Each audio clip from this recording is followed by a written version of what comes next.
दोस्तों नमस्कार। आज अपन अध्ययन करेंगे विधानसभा का। भारत में संघात्मक शासन व्यवस्था का अपनाया गया है। संघात्मक शासन में केंद्र व प्रांत में संविधान के द्वारा शक्तियों का विभाजन किया गया है।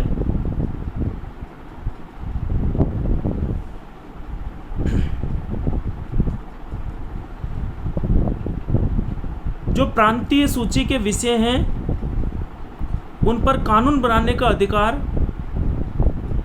प्रांत के विधानमंडल को है या राज्य के विधानमंडल को है। भारतीय संविधान के अनुसार राज्य का विधानमंडल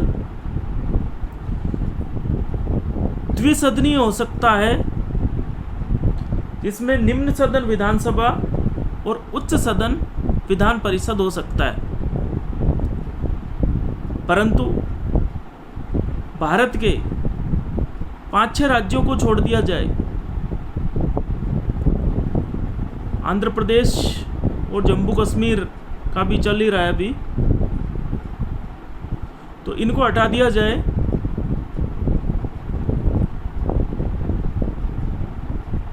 तो लगभग भारत के 5-6 राज्यों में द्विसदनीय व्यवस्था पिका है। नहीं तो शेष भारत के राज्यों में विधानसभा के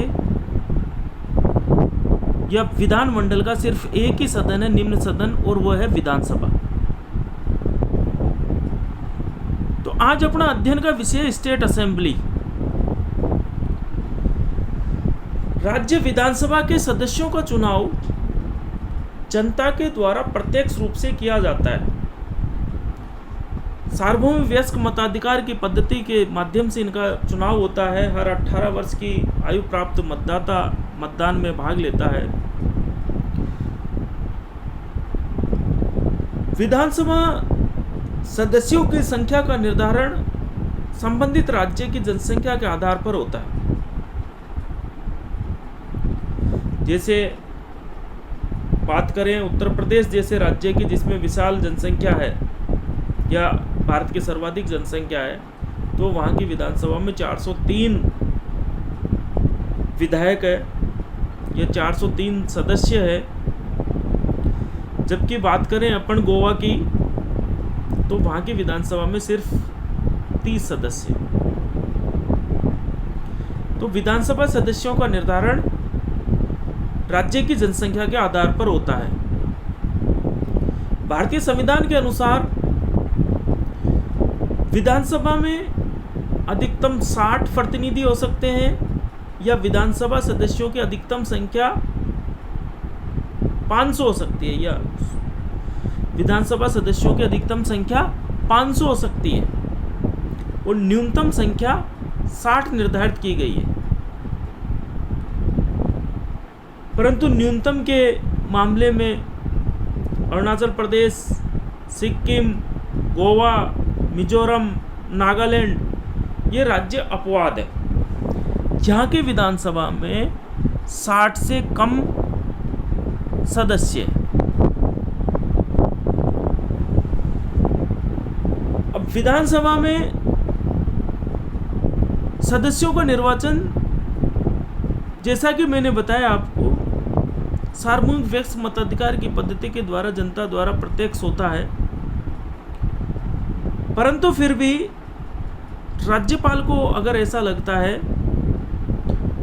कि इसमें आंग्ल भारतीय समुदाय के सदस्यों का उचित प्रतिनिधित्व नहीं है,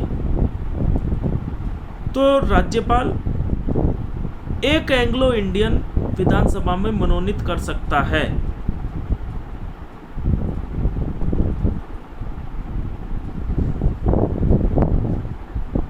विधानसभा के कार्यकाल की बात करें तो भारतीय संविधान के अनुच्छेद 172 के अनुसार विधानसभा का कार्यकाल 5 वर्ष होता है, किंतु इस 5 वर्ष की समय अवधि से पूर्व भी संबंधित राज्य के मुख्यमंत्री के परामर्श पर वहां का राज्यपाल उसे समय से पूर्व भी भंग कर सकता है।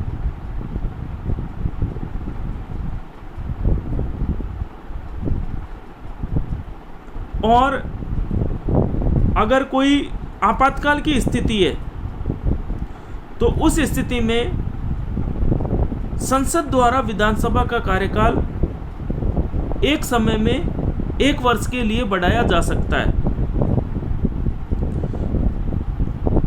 किंतु आपातकाल खत्म होने की स्थिति में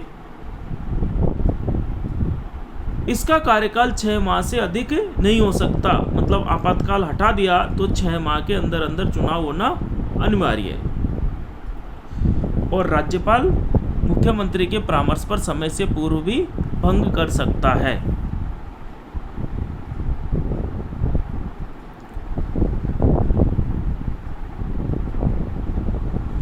अगर बात करें अपन विधानसभा की क्या शक्तियां हैं, कार्य और शक्तियों की बात करें तो विधानसभा राज्य सूची के सभी विषयों पर कानून बनाने का अधिकार रखती है।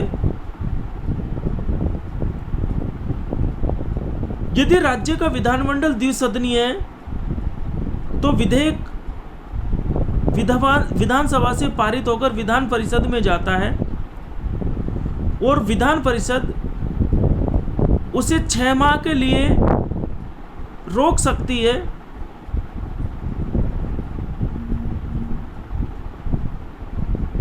पर अगर वो उस पर 6 माह में कोई कार्रवाई नहीं करती,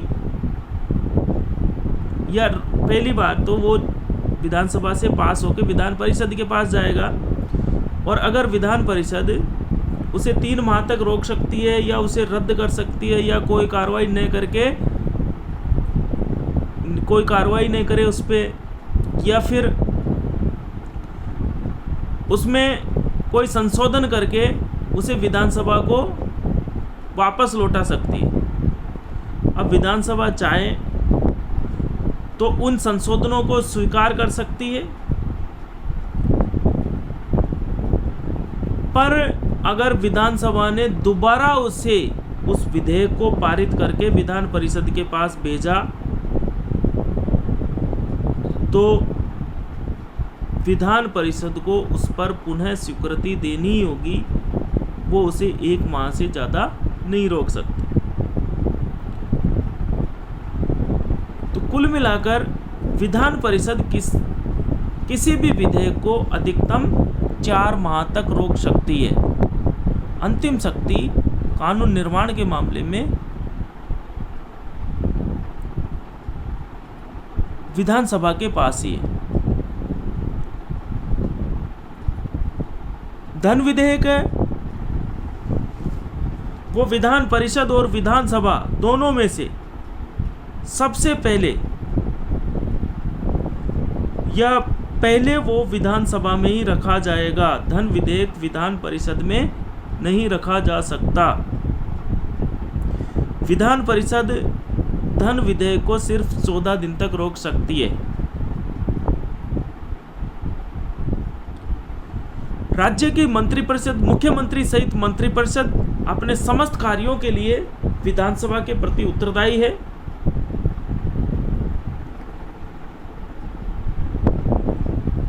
वित्त मंत्री विधानसभा में प्रत्येक वित्तीय वर्ष में बजट प्रस्तुत करता है। अब विधानसभा का सदस्य बनने के लिए क्या योग्यताएं होनी चाहिए? विधानसभा सदस्य बनने के लिए पहली योग्यता है भारत का नागरिक हो, कम से कम 25 वर्ष की आयु पूरी कर चुका हो, लाभ के पद पर नहीं हो और मानसिक रूप से दिवालिया नहीं हो।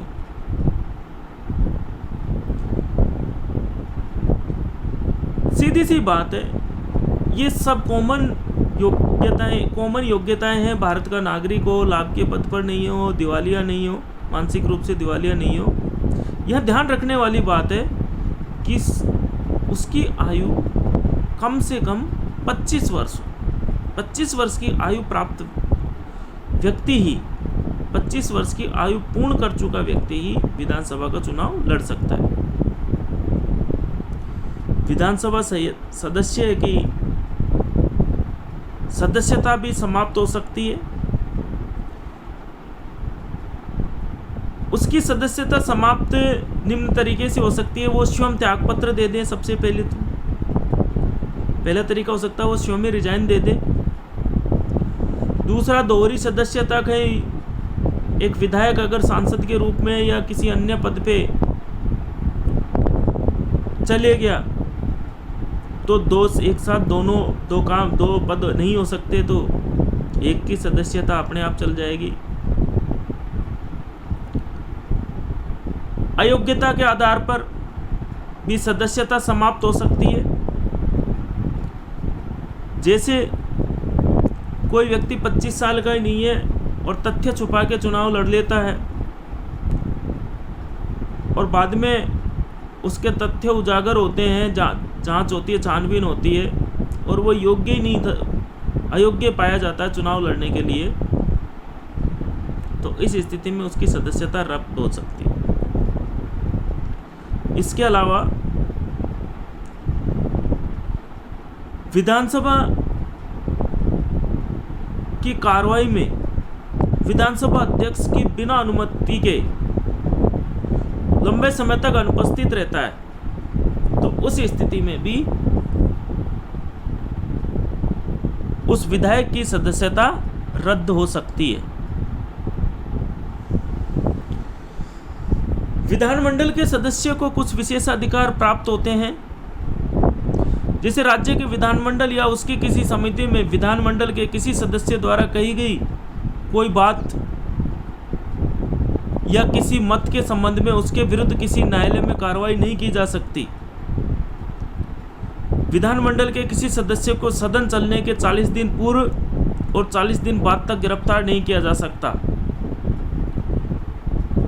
ये 40 दिन पूर्व और 40 दिन बाद का जो प्रावधान है ये सिर्फ सिविल मामलों में ही है। आपराधिक या निवारक निरोध मामलों में ये लागू नहीं होता है।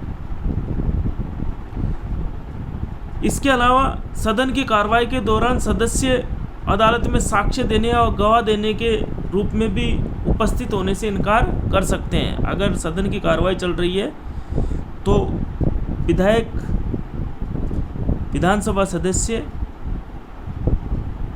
अदालत में कोई साक्ष्य देने या गवाही देने के लिए बाध्य नहीं है, इनकार भी कर सकता है। विधानसभा के पदाधिकारी, विधानसभा में अध्यक्ष और उपाध्यक्ष होता है।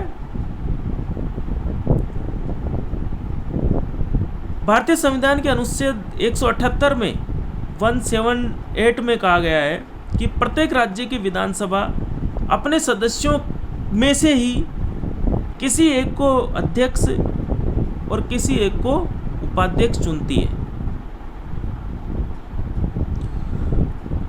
अगर अध्यक्ष व उपाध्यक्ष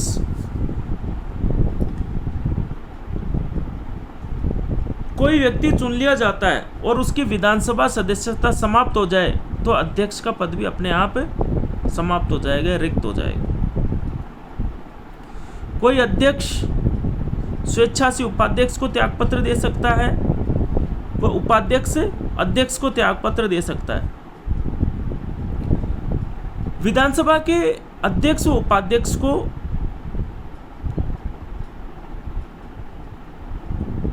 बहुमत से, विशेष बहुमत से संकल्प पारित करके भी हटाया जा सकता है, लेकिन इसे लेने से 14 दिन पूर्व सूचना देना अनिवार्य है। अगर कोई अध्यक्ष को हटाने का प्रस्ताव या संकल्प लिया जाना है तो उसकी 14 दिन पूर्व सूचना संबंधित अध्यक्ष व उपाध्यक्ष को होनी चाहिए। इसी प्रकार से विधान परिषद में सभापति और उपसभापतियों का चुनाव होता है। यदि सभापति व उपसभापति की विधान परिषद सदस्यता समाप्त हो जाए तो उसका पद रिक्त हो जाएगा। सभापति उपसभापति को और उपसभापति सभापति को त्यागपत्र दे सकता है। विधान परिषद सभापति व उपसभापति को विशेष बहुमत द्वारा संकल्प पारित करके हटा सकती है, लेकिन इसे लेने से 14 दिन पूर्व सूचना देना आवश्यक है। विधानसभा की कार्रवाई के लिए न्यूनतम जो सदस्यों की सदन में उपस्थिति है, जो उपस्थिति होनी चाहिए सदन की कार्रवाई संचालित करने के लिए, जो उपस्थिति होनी चाहिए उसे कोरम या गणपूर्ति कहा जाता है। इसका अर्थ है कि सदन चलाने के लिए कम से कम उस सदन के इतने सदस्य तो होने ही चाहिए। विधानसभा के लिए ये 1/10 सदस्य होना अनिवार्य है। अगर विधानसभा में 1/10 सदस्य उपस्थित है तभी उसकी कार्रवाई संचालित की जाएगी, नहीं तो नहीं होगी। धन्यवाद। जय हिंद, जय भारत।